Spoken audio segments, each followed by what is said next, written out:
திருப்பாவை பாசுரம் 9. தூமணி மாடத்து சுற்றும் வீழக்கேறிய தூபம் கமழ துயில் அணை மேல் கண் வளரும் மாமான் மகளே மணிக்கதவம் தாழ்த்திரவாய் மாமான் மகளே மணிக்கதவம் தாழ்த்திரவாய் மாமீரவளை எழுப்பீரோ உன் மகள்தான் ஊமையோ அன்றே செவிடோ ஆனந்தலோ ஏம பெரும் துயில் மந்திரப்பட்டாளோ மாமாயன் மாதவன் வைகுந்தன் என்று நாமம் பலவும் நவின்றேலோரும் பாவாய் தூமணி மாடத்து. அனைவருக்கும் நமஸ்காரம். திருப்பாவை பாசுரம் 9 தூமணி மாடத்து விளக்கம். ஆண்டாள் இந்த பாசுரத்தில் சொல்ல விரும்புவது ரொம்ப சிம்பிளான விஷயம். ஈகம் பரம். இகம் என்றால் நாம் இப்பொழுது வாழ்ந்து கொண்டிருக்கும் இந்த லௌகீக வாழ்க்கை. பரம் என்றால் இதை விடுத்து நாம் சென்று அடைய வேண்டிய இடம். அதாவது புறம்னு கூட சொல்லிக்கலாம். இங்கிருந்து வெளியே செல்லக்கூடிய இடம். இங்கிருந்து எங்கே செல்லப்படும்? பரம் ரொம்ப தள்ளி இருக்குது. அந்த இடத்த அடையிறதுக்கான எந்த மாதிரி இடம் அப்படின்றத ஆண்டாள் இந்த பாடலில் சிறப்பாக விளக்குகின்றார்.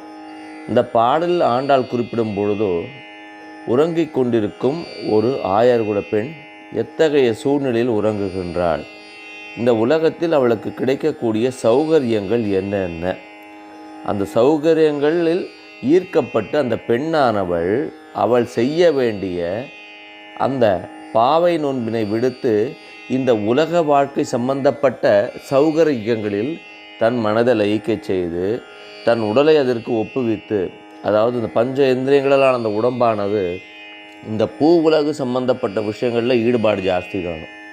நம்ம சொல்லுவோம், எனக்கு ரொம்ப பொறுமை, அதுவும் பகவான் நாமா சொல்லச்சு என்னை போல் பொறுமைசாலி யாரும் கிடையாதுன்னு சொல்லுவோம்.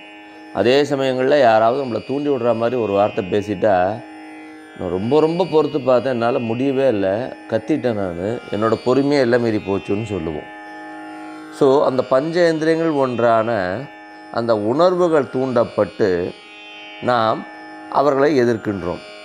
அதுபோல இந்த பர உலக வாழ்க்கையில் என்னென்ன கிடைக்கும் என்ற தெரிந்திருந்தும் இந்த பாவை நோன்பினால் அதற்கு கிடைக்கக்கூடிய பலன் தெரிந்திருந்தும் இந்த இக வாழ்க்கையில் கண்ட சில சிறு சுகங்களினால் ஈர்க்கப்பட்டு அந்த ஆயர்குல பெண்ணானவள் பகவானின் நாமம் சொல்ல வேண்டிய அந்த பாவை நோன்பினை விடுத்து பஞ்சனையில் துயில் கொண்டிருக்கிறாள்.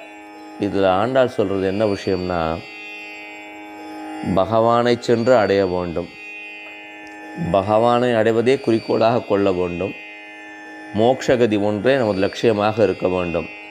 அதை விடுத்து இந்த ஜீவாத்மாவானது இந்த பூ உலகத்தில், இந்த லௌகிக உலகத்தில் தான் சார்ந்த இடத்தை ஒற்றி தனக்கு சௌகரியமான விஷயங்களை அனுபவிப்பதிலேயே தனது கவனத்தை செலுத்துகின்றது. லௌகிக விஷயம்னும் போது காமம், குரோதம், லோபம், மதம், மாச்சரியம், இது போன்ற விஷயங்கள் இந்த ஜீவாத்மாவுக்கு ரொம்ப பிடித்தமானதாக இருக்கின்றது. அதிலிருந்து அந்த ஜீவாத்மாவை சிறிதாக வெளியேற்றி, அந்த எண்ணங்களிலிருந்து வெளியேற்றி அதை பரமாத்மாவோடு இணைக்கிறது தான் யதியாகிய ஆண்டாளோட கடமை. அதற்காகத்தான் வந்திருக்க ஆண்டாள். அப்படிப்பட்ட சமயங்களில் ஆண்டாளானவள் அதற்கு கை கொண்ட உபாயம்தான் இந்த பாவை நோன்பு, மார்கழி மாதத்தில் கொள்ளப்படும் பாவை நோன்பு. ஆண்டாள் உரைப்பது, ஏ ஜீவாத்மாவே, நீ பரமாத்மாவுடன் இணைய வேண்டுமென்றால் பாவை நோன்பை மேற்கொள். பகவான் நாராயணனின் திருநாமங்களை உறக்கச் சொல்லிக் கொண்டிரு. உனது லௌகீக வாழ்க்கை சார்ந்த சௌகரியங்கள் உனக்கு நாளடைவில் ஒரு எட்டிக்காயாக கசக்கும்ன்றதை சொல்லாமல் சொல்கிறான். இப்போது அங்கே ஆயர்குல பெண்டிர்களுக்கு பாவை நோன்பு. நம்மை போன்ற ஜீவாத்மாக்களுக்கு என்ன செய்யலாம்?